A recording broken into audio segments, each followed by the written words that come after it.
So hey guys welcome back to Sayli's blog. तर आज मी ना माझा हिरो चालले पनवेलला, कारण माझ्या हिरोला घ्यायचं होतं काहीतरी सामान. हिरो सांगतो येतच के मना घे काम. मी पण निघलो. गेले शिरलो एका फ्रेमच्या दुकानात. तिकडं काय काम झाला ना त्याने सांगला दुसऱ्या दुकानात जायला. मग काय रस्त्यात भेटले आम्हाला महाराज, म्हणजे आपले दैवत राजे.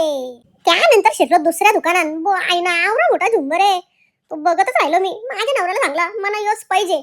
नवरा सांगतो माझे बाई आहे, तुला बांधीन ताजमहल, तेव्हा त्यान घेईन ना. तोपर्यंत गपरा. मी पण बोललो ठीक आहे. मग काय निघलो पुरं. आता पुरं म्हणजे कुठं, तर जिथं जिथं यो बाप्या झालं त्याच्या पाठी पाठी जायचा. त्यानं बोललो तुम्हाला काय पाहिजे तो घ्या, पण मला माझ्या देवासाठी फुला घेऊ देत.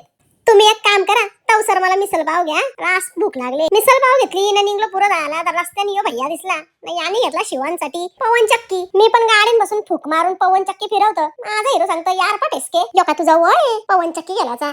आता माझा वय कारला तर मी फुगलो फुग्यासारखी. नवऱ्याने सांगला नको फुगू घे, चल तुला चकना खावत. मग काय गेलो चकण्याच्या दुकानात. तर मंडळी तुम्हाला वाटेल दारूचा चकना. दारूचा चकना नाही, चहाचा चकना म्हणजेच चिवडा.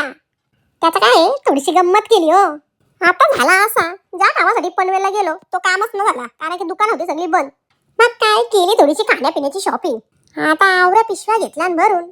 माझ्या नवऱ्याच्या माग पण कमी यापे नाही. या माणसाने आणला मला चिक्की खायला.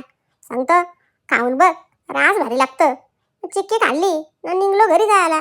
घरी जाताना लावली मस्त इम्मू हाशमीची गाणी, रोमॅन्टिक गाणी ऐकता ऐकता पोचलो घरी. ना घरी जाऊन बघताव तर शिवांश बघतो माझी वाट. गेला शिवांचा पहिला प्रश्न, बेबी मॉम माझ्यासाठी की आणला. त्याला उत्सुकता बघायची तर त्याच्यासोबत बाजूची पोरं जमली. त्याच्या हाताने पवन चक्की दिली ना, त्याला काय फिरत नव्हती. पण शिवांश आवरा हुशार आहे. त्याने नेला पवन चक्कीला फॅन खाली ना पवन चक्की नाव मी ठेवले हो. त्याला काय बोलतो मला माहित ना. आता भेटू नेक्स्ट व्लॉग मध्ये. बाय.